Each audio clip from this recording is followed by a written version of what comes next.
taken off and they weren't advertised. So you would not have had a model to look at to know that these meetings technically had to be legally advertised as a special meeting. There are other changes in personnel, the retirements, who would have known how to do that correctly. But the Borough Code, which governed us, and I believe it's section 10,006, refers to meetings. There are only two types of meetings: regular meetings and special meetings. And a special meeting, if God forbid you need an emergency meeting, that would come under a special meeting. So all your meetings are advertised as one way or the other. So that it's very easy to take care of and correct. And it's just disappointment that it wasn't caught by our chair. Regarding the motion this evening put forward by Mr. Parker, I'm just wondering if there should be two separate meeting motions rather than tying them together.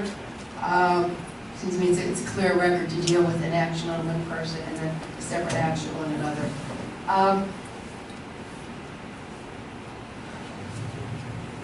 Not sure how to go with this. I'm trying to be respectful. When we're looking at the checkered history, and I know, Mr. Bates, you don't always make friends, and you do have friends, and our conversations are spirited, but at least they're always respectful.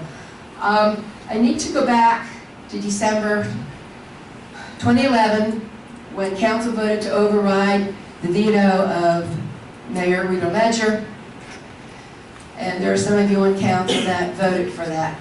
And whether you did it because you were misguided by information from Mr. Bates, I leave that all to you. There were several items in her veto. One of the reasons she vetoed it, the tax rate ordinance and the borough resolution, was that the budget did not have any information in it about the audit that was going to happen with the borough funds. And it would happen in 2012.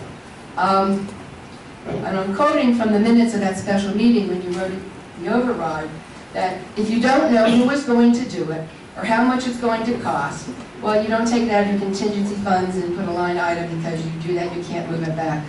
Frankly, it was in the general fund. It's a guideline. Money is certainly, if they need more than one, unless an underline, that can happen. The reason I bring this up is this meeting was on December 28th.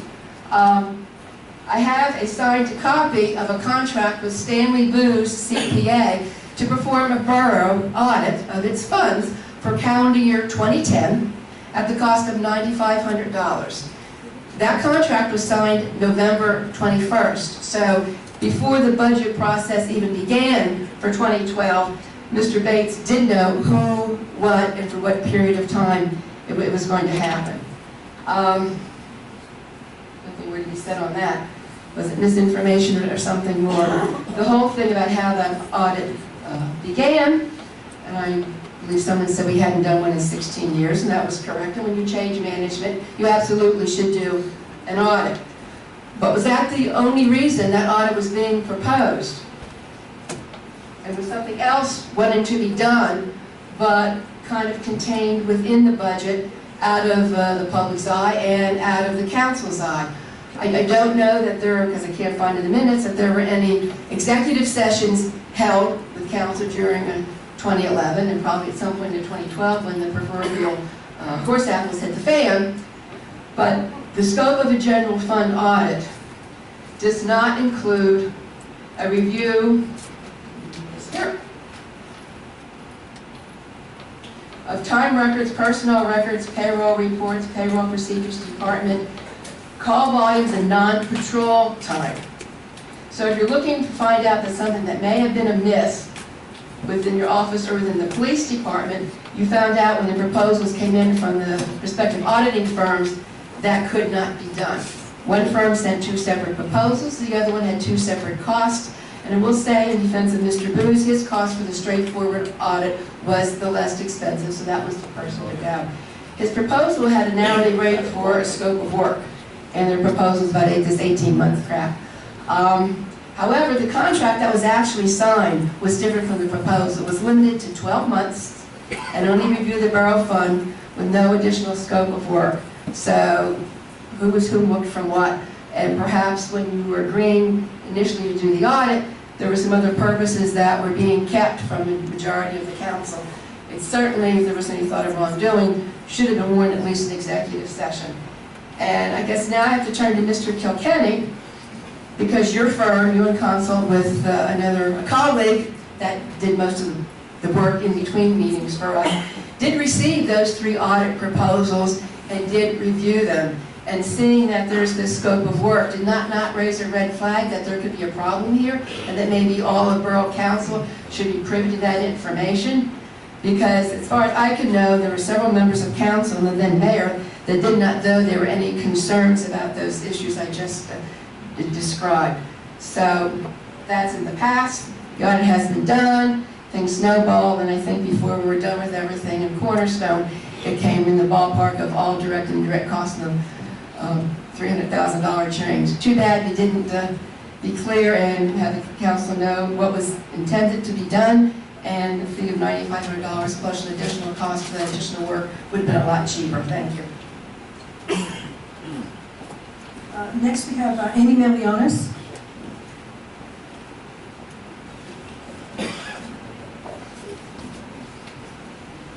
Annie Melionis, 142 West Hendrickson Avenue. Several things. I'd like to address what I read in the paper and saw online. I'm a citizen of this town, as are many of the people sitting here. We elected you as officials, and as our elected officials, we count on you to represent us in this borough, in this county, and in this state. And we even take it in this country, since so many things online go so far out into the world. As our elected officials, you also appoint people. And those appointed people also represent us. And as those officials, I expect professionalism. I expect that when you're off the clock and on your lunch hour and out of this building and in your home or out with your friends, you can have any opinion you want. This is the United States of America. You're allowed that right. And I would defend that to the nth degree. But when you are in this building and you are on the clock for these citizens, I expect you to use no profanity. I expect you to use the utmost of professionalism, and I expect you not to use demeaning language, and I expect you to be respectful of everyone, regardless of their race, their creed, their sex, their orientation, their beliefs. And if you cannot do that, you should not be here.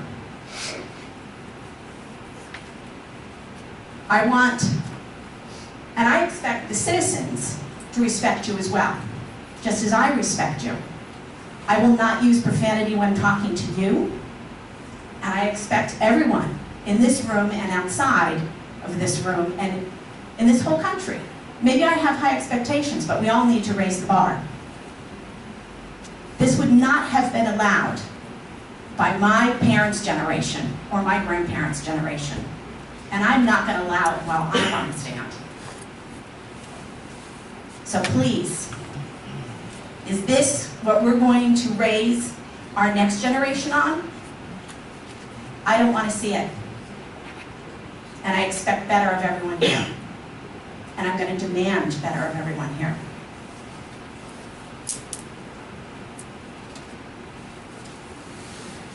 Now, the next thing I'd like to talk about. There is a motion I see on 10E to approve the library rental policy. I have tried to get a copy of this policy before you made a motion on it. I would like to see it. Has it been posted for the public to see? As a member of a nonprofit organization who works for an entity that benefits this borough, I would like to know how this process, what the fees are going to be, what the usage terms are going to be before you make a motion to adopt it. And as I said, I attempted to get a copy of this, to read this, and I have been unsuccessful. Unfortunately, my schedule and the schedule of our librarian have not met so that I can pick up a copy directly from her, as I was told I would have to do.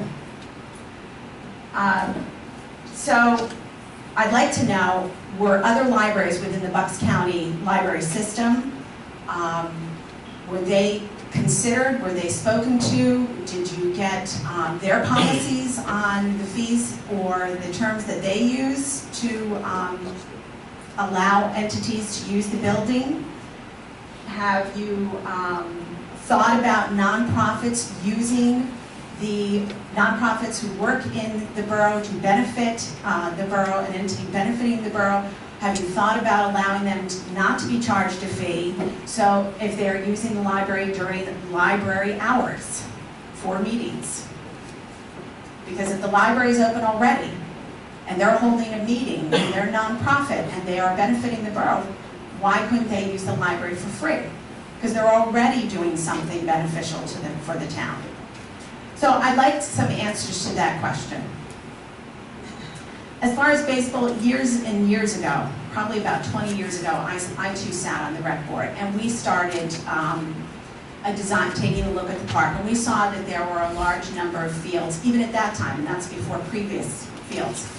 But I have to say, previous baseball fields, I have to say, as a borough resident who no longer has a child or children in the system using some of our parks in the way that kids normally do on ball fields or what have you, my son definitely used probably every park here for one type of sport or another, or one type of activity or another. But as a citizen of this town, I don't have a problem having a place for kids to go play ball. And I don't have a problem a portion of my taxes going to pay for that without having to raise fees. Because I think we're starting to become so focused in all of our different townships on the fees and how we're going to pay things that we start excluding people. And I think that's wrong. I think we have to look to more creative ways to find funding so that we charge everyone equally and fairly as a citizen of the United States, and not differentiate because they might live in a different town but still within the zip code. I might also remind you, Morrisville was the 19067 zip code for the longest time. That's why Lower Makefield and Yardley still have it, because Morrisville was the post office for those two entities. And I think we should still, I think having children from both of those communities benefits the children here. And I think that sharing of experience and being able to say that we all come from the same place is beneficial, and we shouldn't think of charging extra because they come from a little bit further away. And I go and talk to other boroughs about the same thing, because I think it's wrong to look at it that way. We all have to look at it from a viewpoint of this is beneficial to our kids. And the kids directly in the borough benefit from the communication and camaraderie with children in other communities. Thank you very much. Thank you. Just one quick comment, Andy. The reason you weren't able to get the policy yet is it's my understanding that it works similar to minutes. Until they're approved, you can't send them out to the public. So. And then I would ask, if it can't go out to the public, then why then are you making a motion to approve them if the public hasn't had an opportunity to see them? Could you table that until the public has had an opportunity to read them and give an input? These were worked on by the actual library board, and we're presenting them to council, and that's the process. They're not. It's not a policy that the community would create or make. So, and we did look at other communities and their libraries and so forth. But you have to understand, Morrisville's library is set apart from others. I do understand that. Yeah, so I think people need to understand that the funding mechanism is very different for Morrisville's library than it is for the county library. The county has afforded opportunity of having more money being part of that system. And the Fallsington Library, they are completely independent with no tax money received from their community. So Well, it's just that if you're saying a motion to approve the library rental policy, to me that means that you are definitely approving this policy. And since it is a public entity that some of our tax dollars do go into, then I think that the public should be allowed to have some comment before it is adopted. That's my general feeling. Okay, thank you. Can I say something, Nancy? We just received that, drafted that policy on Friday, and as I went over it on the weekend, there's several things in there that I feel one paragraph and another, there's some discrepancies there and some things that need to be corrected from what I can see. So I am going to ask to have it removed tonight when that comes up, so that we can take a look at it all together at our agenda meeting and discuss some of those things that I found personally wrong with it. So I am going to ask to have it removed tonight, if council would. Can we make it so that the public can see it too, though? All right. I'm sorry, not at this time. And as far as changes to the policy, I mean, I'm glad that you're reading it, that's a good thing. But if you could, Well, communicate that, I don't think we should have to wait to another meeting. Just like the minutes, we asked that you write up something. you didn't get it until Friday, and I remember the agenda meeting because we thought we were going to have it in time to look at it. And even Vic said, if we get it on Friday, I don't know that we should be approving it. I was surprised to see on there that we'd go to the next agenda meeting, so we would have time to discuss it, because there is some things I'd like to discuss about it, so I wouldn't approve it for that reason. So council, like, In respect to the library board has an open meeting and it was advertised. That entire policy was discussed at length at several library board meetings which I attended. And those are public meetings and they are advertised. So anybody who was interested in what this, I'm not going to go question and answer with you, Annie. No. I'm just telling you how they were developed. They were developed in the public light. And I attended a meeting and I asked for the information when it was in a concise form, and I haven't gotten it. I'm telling you how they were developed. They were not developed by a closed meeting in the library board. I understand Open that. public meeting. And it was presented to the council. Whether they vote on it tonight or not, I don't know. I'm just asking for the public to have an opportunity to take a look at it before it's made policy, since our tax dollars go into it and since the public uses the library. That's all I'm asking for. thank you. Actually, Annie was our last public comment, so we can actually move on to the agenda. Next on the agenda, we have the approval of the minutes. We have the regular Borough Council meeting of February 17, 2015. May I have a motion? So moved. Second. Questions or comments on the motion? I believe we did receive a revised version. Any other questions or comments on the motion? All those in favor say aye. Aye. Aye. Opposed? Motion carries 8-0. Next for this evening, we would like to move up on the appointments. We have, before our reports, with council's approval, I'd like to move up the planning commission appointment. It's 1 year, it's a 1 year appointment to expire on 12/31/18, and this is to fill the vacant position that expired 12/31/14. It's 10D right now. 10D, yes, thank you. So everybody is in agreement, move that up, that gentleman's here, and I'd like to do that while he's still here. So if I can have a motion, this is 10D. It's actually a nomination, but we only have one. We had one person that responded. His name is Curtis Kelly. We have his letter of request. So if I may have either a motion form, unless there are other nominations. No nomination. No one's come Kelly. forward. Okay. A second. Any questions or comments on this motion? May I have a roll call, please? Mr. Sisseton. Yes. Mr. Johnson. Yes. Ms. Chronicle. Yes. Mr. Parker. Yes. Mr. Sanford. Yes. Ms. Smith. Yes. Mr. Turner. Yes. Ms. Sherlock. Yes. Thank you. Motion carries 8-0. And thank you, Mr. Kelly, for his interest. The Borough Administration will get you some information regarding some of the past history, what might be going on now, and the future dates and so forth. Now, if we could please move back to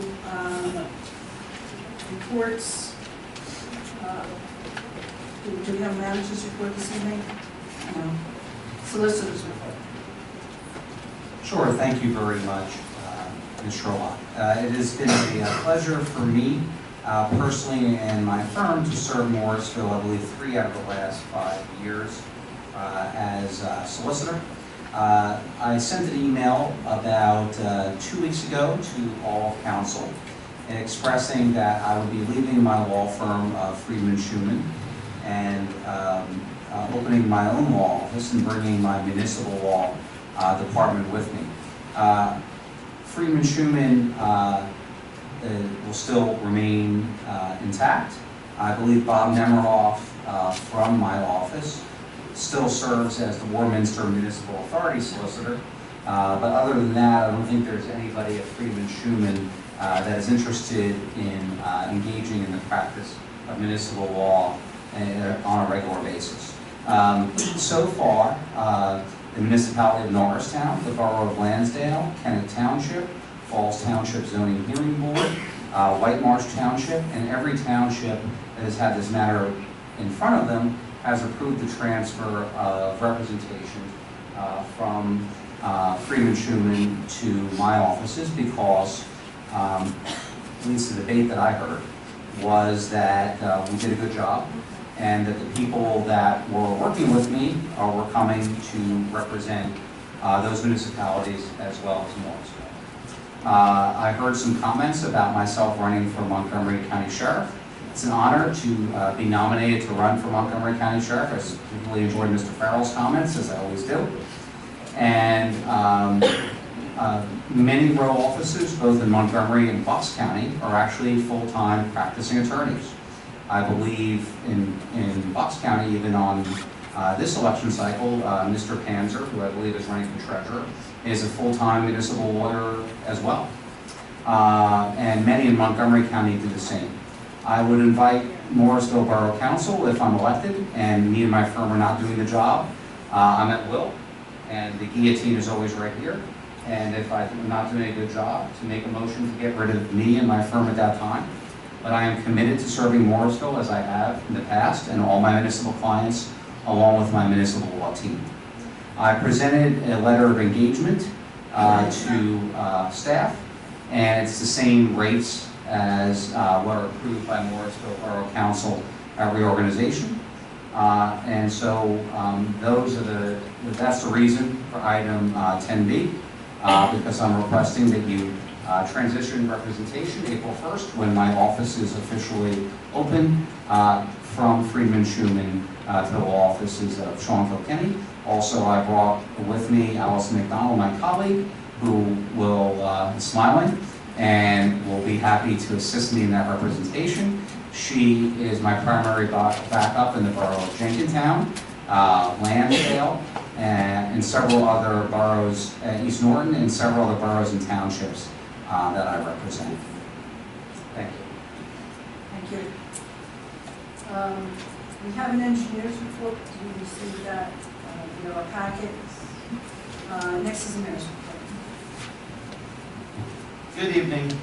I would like to point out the crime stats have come in. Council has been given them, and the numbers look good. The police department's doing a fine job. Also, I would hope the public has had an opportunity to see our new police car. It's the first of the 3 new vehicles. It's a pretty sharp-looking patrol car, and I particularly like the lights. I don't think you can miss it if it's dark when that thing's coming at you. And the 2 SUVs they're due to arrive very soon, anytime. Thank you. Thank you. Police chief's report. I don't know if police chief was here. Oh, there he is. Okay.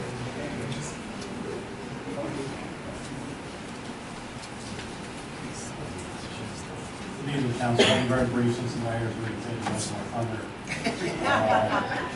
You both managed to have a tennis match when it comes to that. Our range. You can't hear it, George. It's because he's so tall. Crime rates this month are down 29%. We solved that vehicle theft problem that we did have. February, we only had 2 vehicles stolen. So I'd like to thank the public for stepping up and doing the right thing. Our police-involved shooting last month has been cleared by the district attorney's office as a proper shooting. And with that, thank you. Thank you, Chief. Okay, next we have under finance.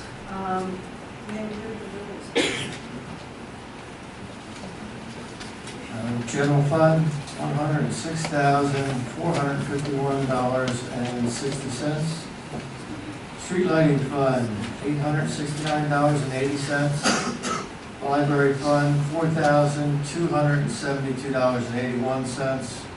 Recreation fund, $679.05. Sinking fund, $2,906.94. Street fund, $994.44. State highway fund, $1,293.62, for the grand total of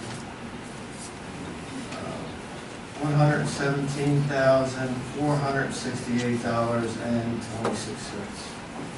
For the bill list, may I have a motion, please? So moved. Second.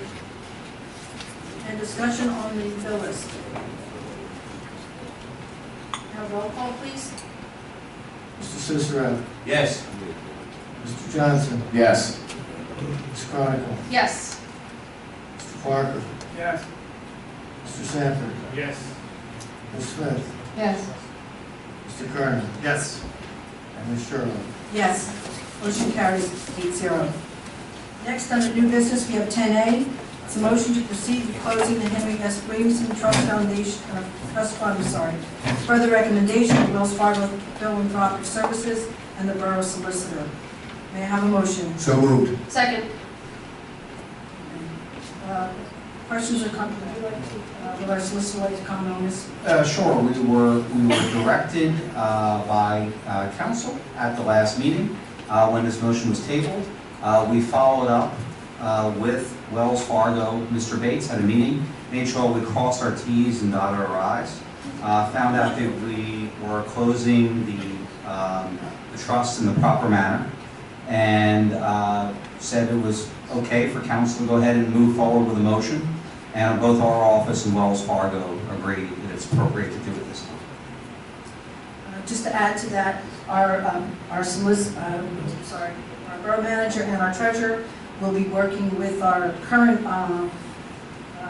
financial institutions to see which direction we can go in trying to get the most we can for this $20,000. If we left it the way it was, that money would be gone in about 8 years. There are only 5 different locations that you can actually, per the borough code, 5 different ways that you can actually invest. So using that as a guideline and speaking with the banks, they'll figure something out. And it might be a little bit more than losing money every month or every year. Any other questions or comments on this motion? Yeah, I just wanted to ask, is it not going to be cashed out, it's going to be just rolled into something that is found? Is that how we're doing it, or we need to put it in some type of a reserve fund in our budget so we know where it's at when it comes time to move it? Because we were asking about if there's a fee to close it out. It will certainly have its own line item as it does now, but I would imagine, depending on the institution that we use, the bank that we use, they may be able to just roll it over internally, but I don't know. I think we have to wait to hear where it's going. Okay. Who will charge what? You could probably find a trust that has a 5 or 6 years. Yes. And I would, You can't charge it for 5 or 6 years, in other words. That would be, I think, the best way to go if you want to preserve the money, because it'll be nothing for you to do. Well, we need to do this just to move the process. Move it up. any other questions? And roll call, please. Mr. Cicero. Yes. Mr. Johnson. Yes. Ms. Chronicle. Yes. Mr. Parker. Yes. Mr. Sanford. Yes. Ms. Smith. Yes. Mr. Kernan. Yes. Ms. Sherlock. Yes. Motion carries 8-0. Next, we have 10B, motion to approve the legal representation of Morrisville Borough be transferred from Friedman Schumann Attorneys at Law to the Law Offices of Sean Kilkenny LLC, effective April 1st, 2015. So moved. Okay, may I have a second? Second. Questions or comments on the motion? Our attorney has explained it. Questions? Yeah, basically, by leaving Friedman Schumann and starting your own firm, you are a new firm. So we were going to have to get another one. I personally think that maybe we should do a RFP for other attorneys also to apply, and Mr. Kilkenny is more than welcome to apply also. But I think since we're not just,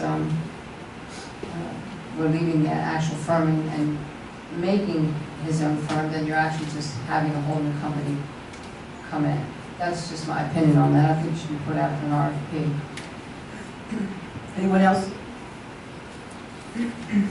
Have a roll call, please. Mr. Cicero. Yes. Mr. Johnson. Yes. Ms. Chronicle. Yes.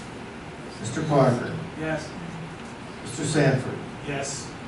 Ms. Smith. No. No. Mr. Kernan. Yes. Ms. Sherlock. Yes. Motion carries 7-1. Next, under 10D, we have the number 2, it's Landmark Town's Board of Directors, it's a local civic leader position. We received a, No, you forgot, skip Tennessee. Tennessee. Motion to approve the resolution appointing an alternate zoning board member. You may, I'm sorry, you have a motion. Who is this? We've already approved this person. That's right. This, no, I'm sorry.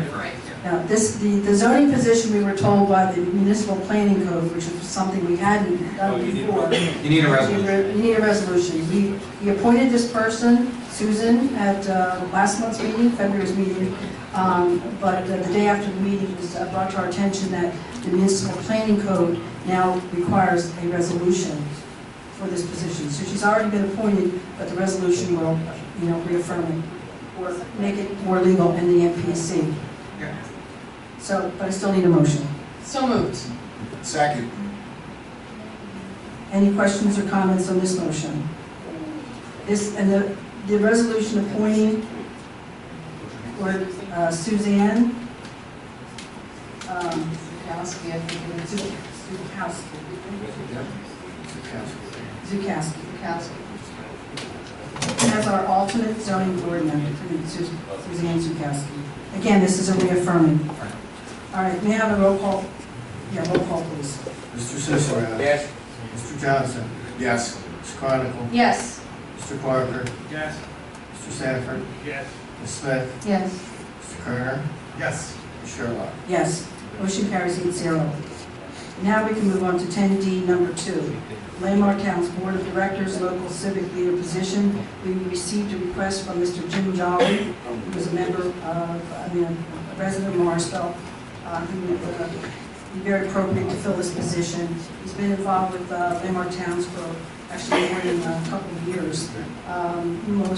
More recently in New Hope. He owns a business in New Hope but lives in town, so he was on their board. So he's very familiar with the procedures.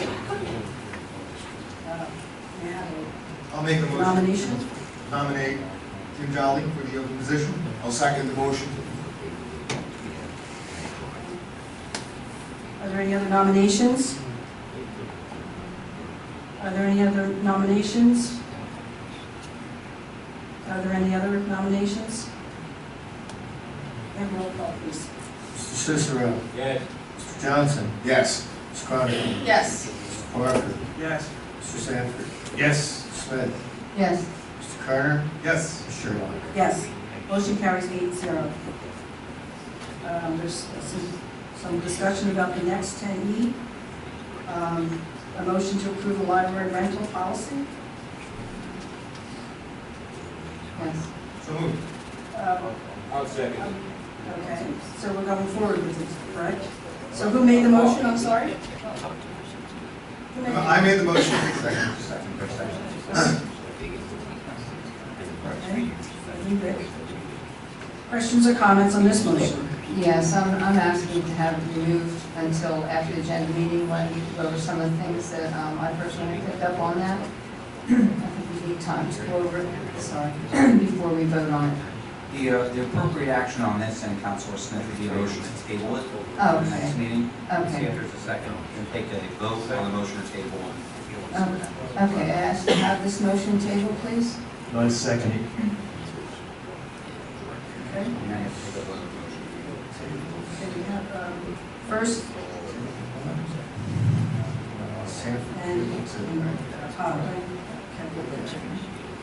This is motion to table the library rental policy. May I have roll call, please? Mr. Cicero. No. Mr. Johnson. Yes.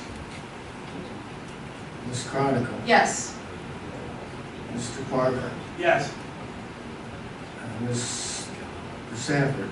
Yes. Ms. Smith. Yes. Mr. Kerner. No.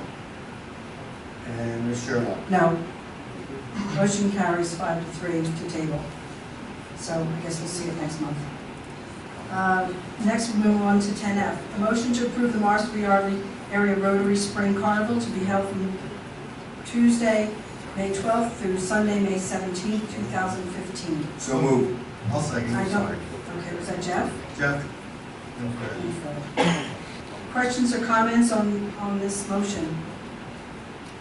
I know the details are similar to each carnival that they've had prior, and they're worked out administratively in case there are any questions. And I believe it still will be on the south end. May I have a roll call, please? Mr. Cicero. Yes. Mr. Johnson. Yes. Ms. Chronicle. Yes.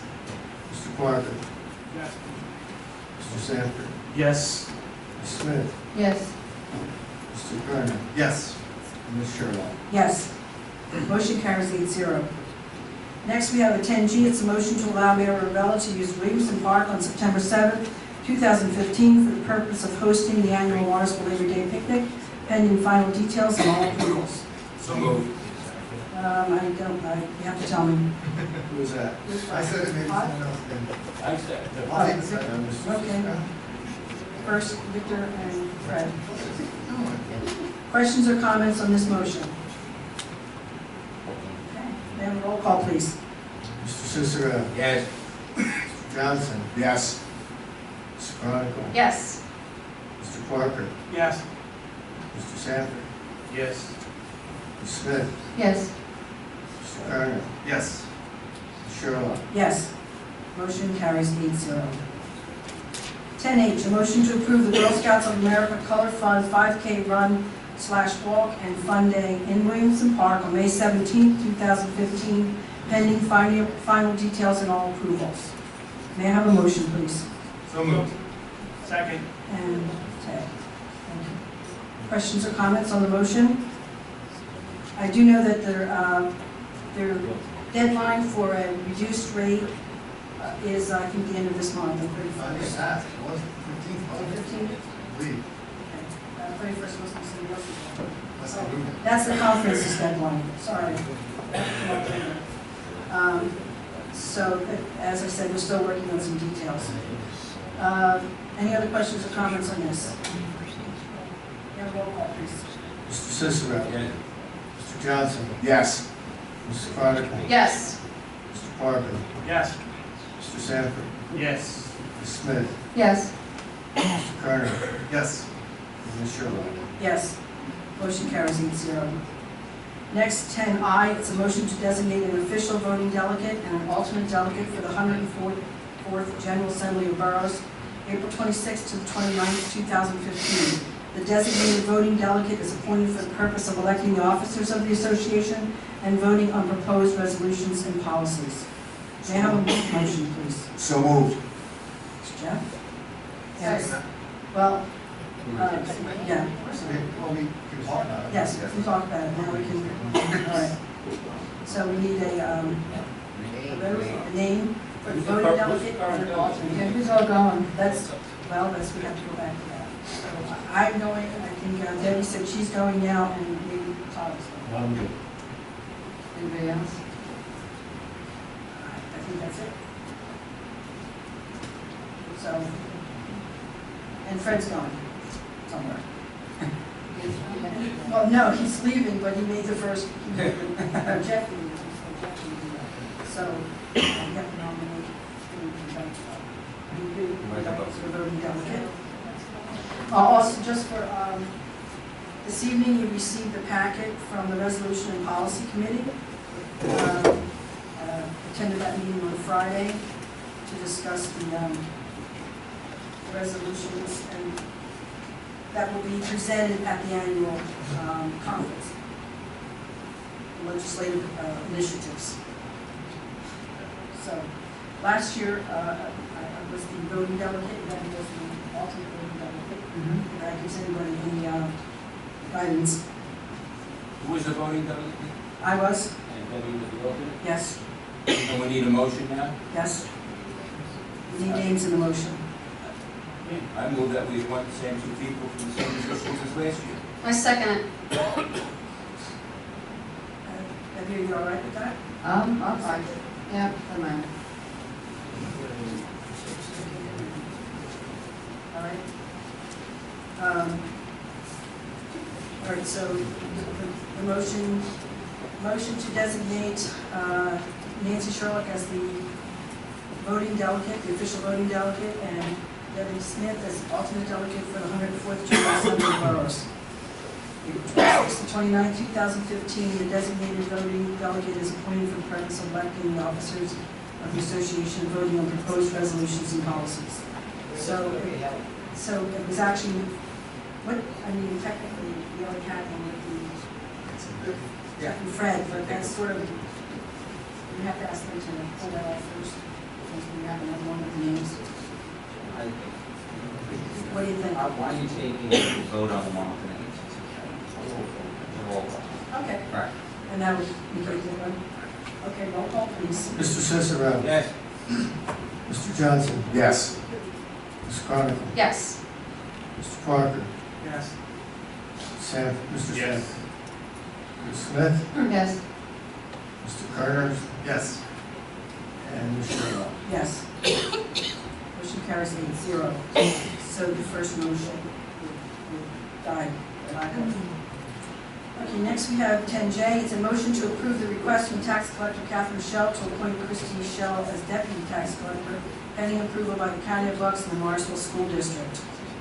Just for history purposes, the county has approved it. I think you got it in the paper tonight with their signature. And it's my understanding that the school district will be, I can have it confirmed by Mr. Damon Miller, but the school district will be voting on this, I think, this coming meeting or the next meeting. Okay. Can you confirm that? Okay. All right. So, I have not received any word on the motion. well then, I guess it's in your administration Okay. office right now. So may I have a motion, please? So moved. And a second? Second. Questions or comments on this motion? All those in favor say aye. Aye. Oh, I'm sorry. That's a roll call. Mr. Cicero. This is 10J. This is to appoint tax collector. She's wishing to appoint Christy Shell as her deputy tax collector. And you just called your name. Victor. Mr. Cicero. Yes. It's a roll call. Mr. Johnson. Yes. Ms. Chronicle. Yes. Mr. Parker. No. Mr. Sanford. No. Ms. Smith. No. Mr. Kerner. Yes. Ms. Sherlock. Yes. Motion carries 5-3. Next motion will be 10K. It's a motion to move forward with the acquisition of the Emirator property contingent upon necessary agreements and funding being obtained. So moved. Have a motion. Have a second? Who was, I'm sorry, Debbie? Second. Questions or comments on the motion? Yeah, in their letter, they asked for a representative appointed. I don't think they're speaking about a solicitor, according to the way I read it. One thing would necessarily be someone representative of the council or one thing. Am I reading it wrong? Is that what your letter It says? says, "We ask that the borough also identify a point portion related to this matter as soon as practical. To the extent that the borough solicitor is involved in negotiations, solicitor, their solicitor, Dave Truelove will also be present and notified." So I read that as you say, Counselor Cicero, there'll be someone taking the lead. If they need my legal advice to come to a meeting, I come, and then they bring Mr. Truelove. That's kind of how I read it. Okay. Go ahead, say something. I do have one. Yes, I might please. be able to clarify. The main reason why we put that in the letter was just so that there was someone that was officially contacting the school district as well as the school district contacting the borough. Most practices of this nature, when it becomes to real estate or whatever, is normally held by our business manager. So I would only assume that it would be your equivalent, whether it be the borough manager or somebody else that you need to have associated with the property, just to be the point of contact, the one who would be giving the information back and forth. We've asked that our solicitor is CC'd on all information, as well as myself, so that way I can